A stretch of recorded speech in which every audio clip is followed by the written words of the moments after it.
Greetings, educators. My classroom is just about ready for the school year to begin. I'm going to go through my classroom so you can see the details. I like the way it's coming together. First, when you enter my room, there is a Welcome Scholars door for the students and a welcome poster on the door. I also have at the door a bookshelf where I stand in the doorway between the hall and the bookshelf, greeting the students as they come in, shaking their hands, giving them eye contact, complimenting them on something. I check their homework right there at the door while they're going to breakfast, or if they are just in the classroom doing morning work. And they can make corrections. I put their homework in this basket, and then classwork belongs in this basket. We have the passes at the door, breakfast cards, nurses slip. We have some books on the bookshelf, and all of my books are in baskets with a tag on it. So these are the adventure books, the fables and the legends, biographical books. I have way more books that I'll show you, but I just sorted my own books based on what I thought was an adventure book. I put a little sticker on it, color-coded the sticker with a marker. It was just a white sticker. Here I used blue stars, just biographical book, red stars. And so every book in the basket has a sticker that matches the sticker on the front of the basket so that the students will remember where to put their books. I also leveled the books, a lot of the books, not all of the books.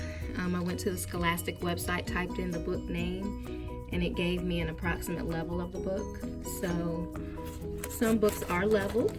If the book is not leveled, then the student knows to read a page in the book, and if they miss 5 or more words, that's not a book for them. If they miss no words or maybe 1 word, then that may be the book for them. At the top of the bookshelf, we have flowers and plants, because I have plants throughout the classroom just to give it that warm, homey feeling. I also have lamps in the classroom. Here are more books in a series. Studies have shown that students pick up on reading better when they read books that are actually in a series. So for example, one of my series is Henry and Mudge, and I have all of the, not all, but a lot of the Henry and Mudge books here. I have here, next to the bookshelf, is the beginning of my word wall. What I'll have here are the word wall cards, of course, but next to each word wall card will be sentence strips with words containing a particular sound chunk within the word. Around the board are lights or little lamps that I got from Walmart. Not very expensive. I bought 2 boxes. Above the board is my alphabet that I got from the dollar store, and above that is a number line that I got from a teacher store. On the other side here, more books. So if I step back, you can see that this is kind of like a classroom library. And in the center is a trapezoid table with 3 chairs that can be used during center time in math or reading or writing. I don't really like to go over 3 or 4 students in a station. On the floor are little Velcroed paws, because our school, we're known as the Panthers. And I got this from Amazon. They were 5 inches wide. And so the paws let the students know this is a place to sit, a safe place to sit if you wanted to read or do some independent work. On the bookshelf here, I have book review sheets, which a child can get a review sheet and write down a book that he or she has read. the author, recommended by, that's their name, the genre of the book, and I think you will like this book because. And when they finish their book review, they can, or I can, thumbtack it to the bulletin board here. On the other side of the bookshelf, more books. And then it opens up over here into a computer station, and there will be laptops on this desk. I have computer center labeled here and the procedures for the students. Here's another little homemade poster that I made, helping the children to remember how to choose a just right book. Let's see. Moving around the room, here are my closets. Lots of closet space. I love this classroom. Above the closets, it says, "Welcome to Success." You know, I have to keep the spirit of Marva Collins alive in my classroom. Here it says books we've read. So when I've read a book to the class, what I'll do is I'll make a photocopy of the cover of the book, and then place it on these panels. The word wall cards continue. The sentence strips will, go out to the right. So I'll also have a picture of the word so that that vocabulary can really strengthen. Here is a great book that I recommend for everyone. It's called Word Nerds, and it's how to increase students' vocabulary. And one of the activities in that book is to have lanyards with a vocabulary word inside, and synonyms for that word, antonyms for that word that the students wear. And the students wear different words. Maybe 3 or 4 students wear the same word, 3 or 4 more students wear another word, and so forth. And this is a way you can line up the students or put them into groups, however you want to use them, and maybe say, whoever has the synonym for blank, line up. Whoever has the antonym for blank, line up next. These are my homework folders, and the school provides the yellow folder. So I'm not really sure where these folders come from, but inside I have my weekly homework chart,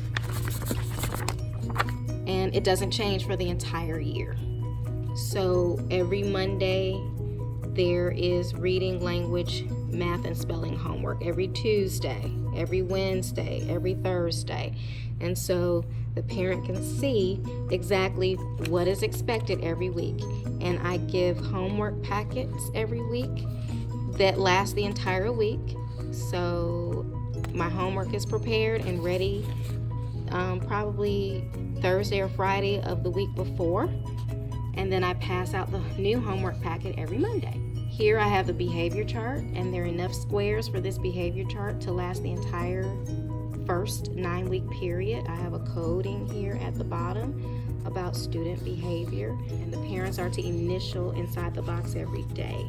Classroom rules, reading log. Every night the child is expected to read, and the parents initial showing that they have read for the night.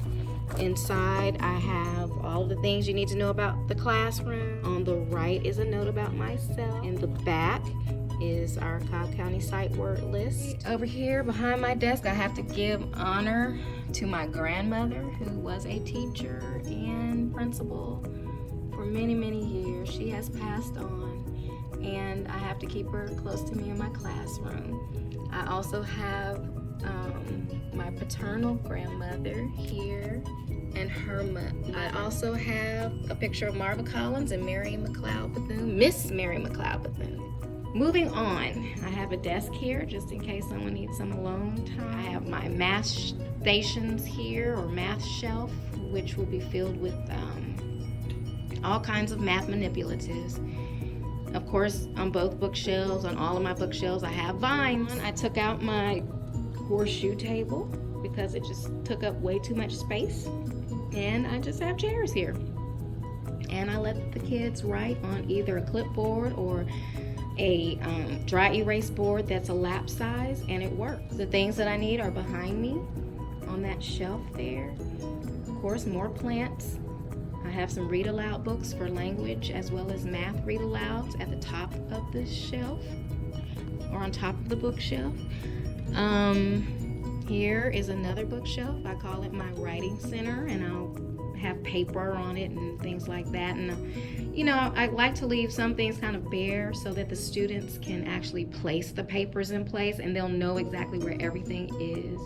Even when it comes to the desks, I'm going to give them everything that they need to put in their desk. They're going to put it in their desk neatly on the first day of school. That'll be an activity so that it's not just already there for them when they come. They'll feel like they set up the classroom in a way, and they'll have more ownership of it. So we have these large places on the wall, so I divided them up: writing, reading, math, science, and social studies. So my anchor charts will be here. Here next to the writing center, I have these pencils and on the wall that say rubric, task, meets standards, student work. So when the students are writing, they'll be able to see what is expected of them, as well as a writing sample from a child, preferably, that meets the standard. And then I'll choose student work to post as well. In front of that is a circle table with 4 chairs, possibly for a group, possibly for writing. It'll be flexible. Here on the wall, a map of America. So just like Marva Collins said, when they read a book, when she read a book to her students, they would map out where the story took place, you know, just to help the students understand where we live and geographic locations and so forth. Here is where we post our learning targets for the week. I bought these at one of the teacher stores of our daily schedule, so I'll put in the time and the hands on the clock using a dry erase marker. Above this board, silent hand signals that I use so that no one is yelling out to tell me or anyone else what they need. They show me a silent signal and I'll shake my head silently, yes or no.